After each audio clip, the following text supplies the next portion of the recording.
commission from the Term Membership Association, and that's the amendment. Other questions on the amendment? Representative Pafford for a question. I'm sorry, Chair, I just want to know, is he asking the question in general of the bill or what this amendment does? Just Is that in the amendment? Well, we heard nonprofit, so I just wanted to understand if that was a federal IRS type C, whether it was a 3, 4, or other. Representative Fresno, you're recognized. The reference of not-for-profit in my amendment is the same reference as it exists in the bill, so perhaps that question is for Representative Diaz. I was just clarifying that term. Okay, we'll wait on that. Any other questions to Representative President's amendment? Seeing none, do we have any public testimony? Next meeting, and with that, Representative Stark moves we rise. Without objection, show the motion approved.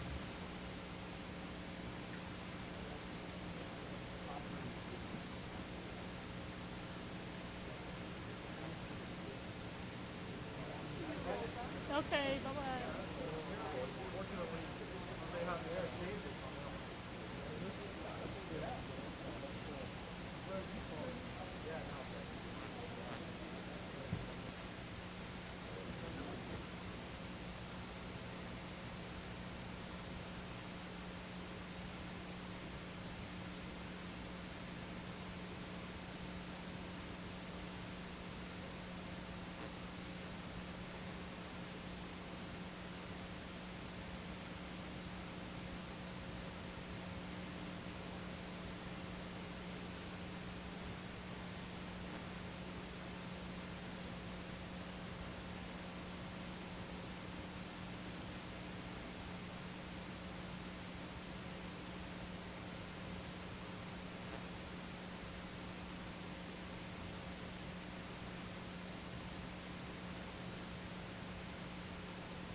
The talking points, and I'm going to get to the issue of what we're trying to do.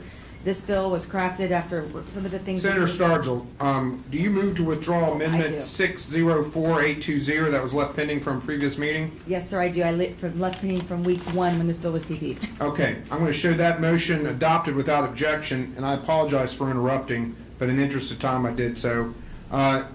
Do you move that we take up PCS 417072? Yes, sir, I do. Okay, show that motion adopted without objection. Senator Stargel, you're recognized to explain the proposed committee substitute, and thank you for your indulgence in getting us some procedural posture. Sure, thank you. A few years ago, we passed Senator Stargel, what a great job. Thank you so much for all the hard work you put into this important issue. And I know it was difficult getting here, but I think we got there. And all credit goes to you. Thank you. Okay. Lynn, please call the roll on CS for SB 268. Yes. Senator Latvala, Senator Negron, Senator Richter, You bet, yes. Senator Sachs, Yes. Senator Stargel, Be recorded as voting yes on Senate Bill 744, tab 6. The record so reflects. Any other motions? Senator Negron. Senator Flores, you may have had a vote that... I may have. All right, let's, before we adjourn, let's... In favor of that one. That It's was, Senator SB Richter. 744, which is what? Yes, Senator Richter's. That's Senator Richter's bill. Would you like to be recorded favorably? I sure would. Okay, let the record so reflect that Senator Flores is recorded favorably on that particular bill. Anyone else? I'll go through my dollar. Okay. Thank you, members. I appreciate everybody's, Representative, now this is not a representative, Sandra McDonald Ross, public school teacher. Just waving in opposition, Sandra Waving. Maldonado Ross. Thank you so much. Roland Steele, Foundation for Florida's Future. Foundation waves in support of this group. Waves in support. Mr. Nguyen. Mr. Nguyen, teacher at, he's here as himself and a Florida constituent. Mr. Nguyen? Hill Wynn. Yes. I weigh opposition. Opposition. Thank you, Ms. Wynn, for being here. Next, we have Larry Williams, Division of Government Affairs, Florida Consortium of Public Charter Schools. Consortium of Public Charter Schools, waives and support. Thank you, sir, very much. And now we have Sue Carson, who has given you've given me 2 on one sheet, but we're going to ask for your opinion on 7037 at this time. Wave again. Waive in opposition. Thank you. All right. Where's my... Is there debate on the bill? Representative D. But from way on the other side of the table here.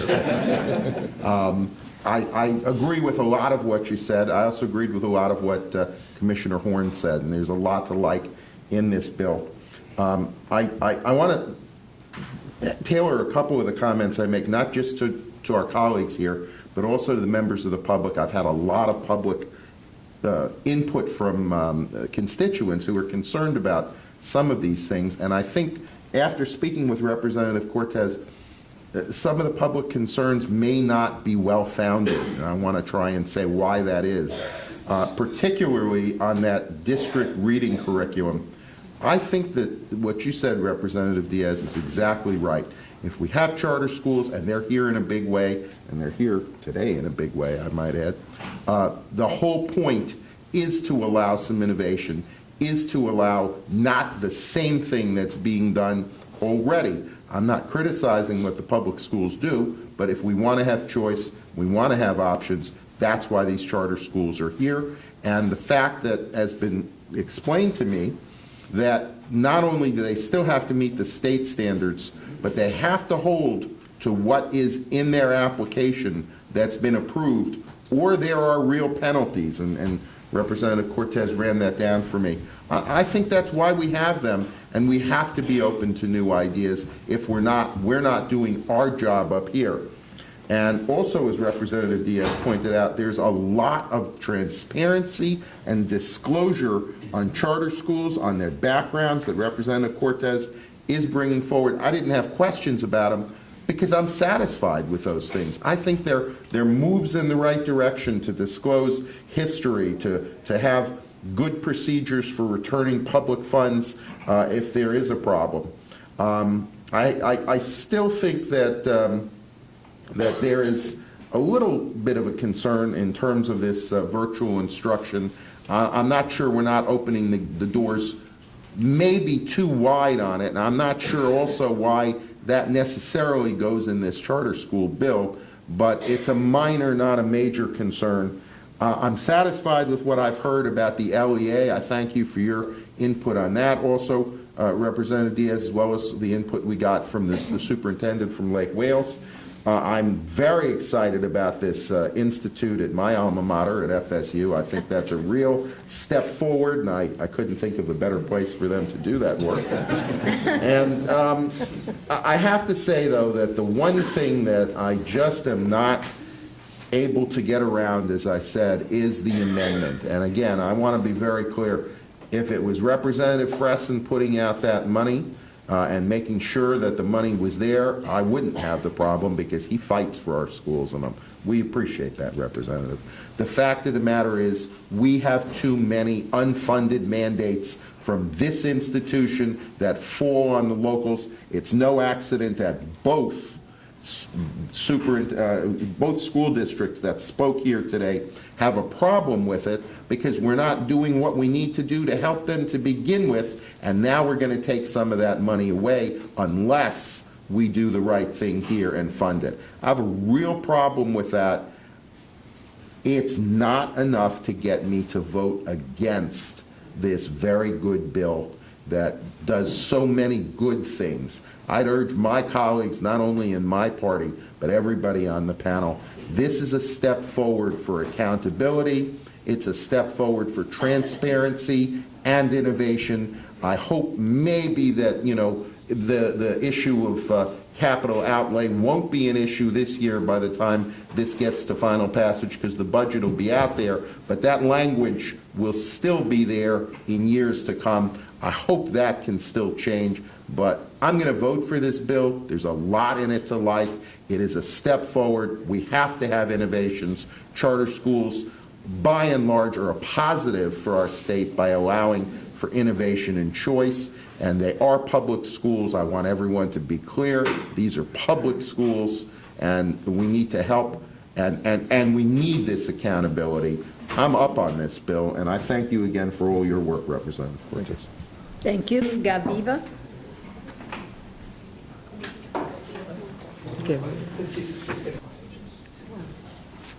Not here. All right. Let me just write that. Call the roll. Terrell Toole. Yes. Representative Atkins. Yes. Anton. Yes. Baleka. Yes. Diaz. Yes. President. Yes. Forward. Geller. Yes. Hager. Ingram. Yes. Latvala. Yes. Perry. Yes. Porter. Yes. Rollerson. Yes. Raywinkle Vasilenda. No. Spano. Yes. Torres. Yes. Williams. Yes. Yeah, Are you all through down there? Hello? Are we all done? All right. Thank you, Representative Rebecca.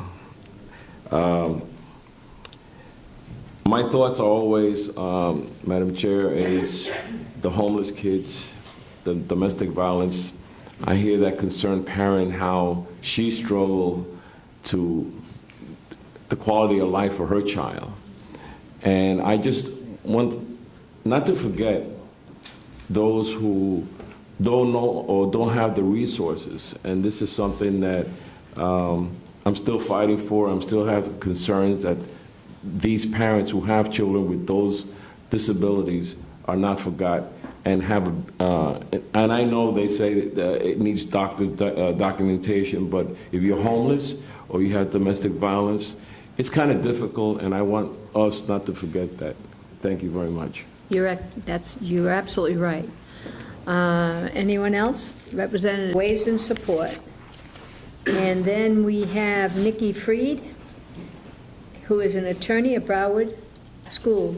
Madam Chair, Broward School Board waves in support. Thank you so much. And then we have Brittany Burt, Director of Education Policy, Florida Chamber. Florida Chamber of Commerce, Thank you. Waves in support. Is there debate on the bill? Seeing no debate, Madam Chair, I'm going to waive in support.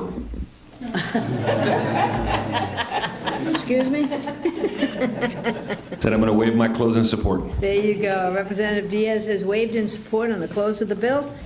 I was born in Hawaii. So today, 60-odd, 70-odd years ago, Eisenhower allowed me to run for president. That's the good news. The bad news is our current president also was given the ability to run.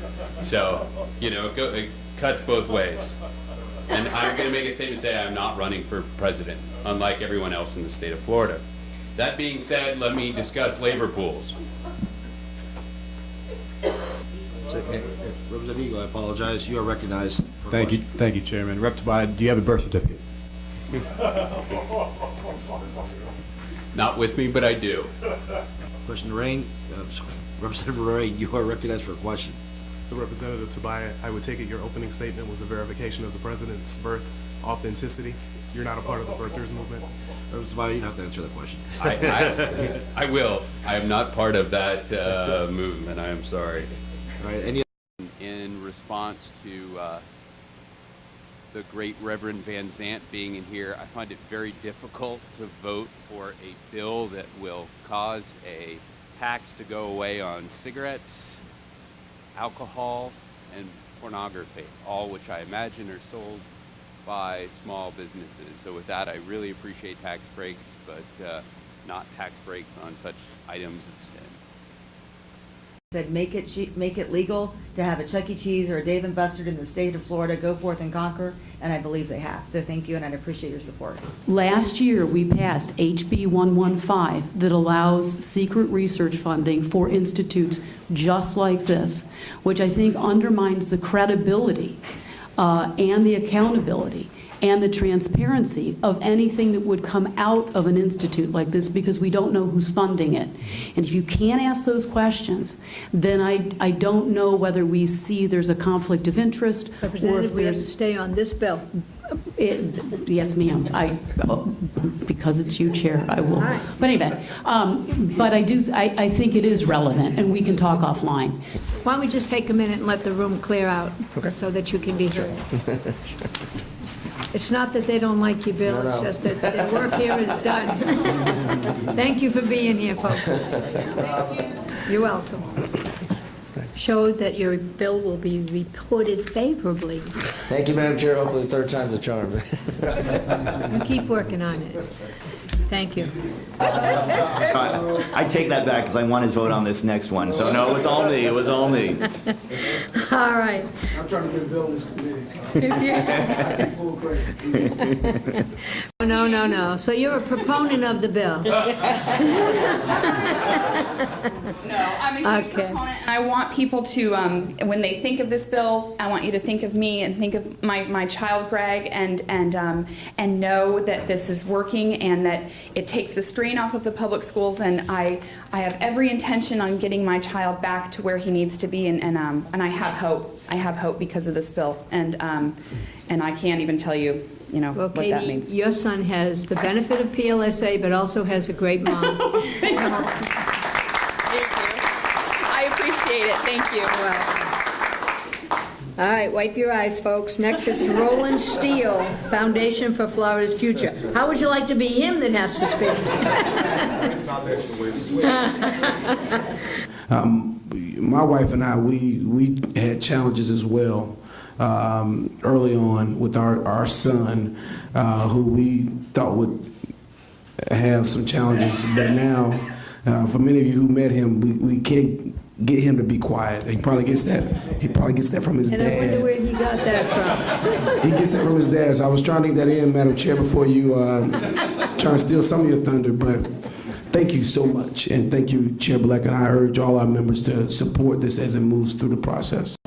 Show that the bill passes. Members, sit back down, Representative Wood. We're not done. Sir. I meant to ask. How did that go? What was the score? The Republicans won it there. You got a home run? Well, I'm serious, I don't know the score. They did very well. They did very well. All right, members, let me just take a moment, and you're recognized. Thank you, Madam Chair. And speaking of extracurricular activity, the score was actually 29-12. The Republicans won. But on sports ethics and fair play.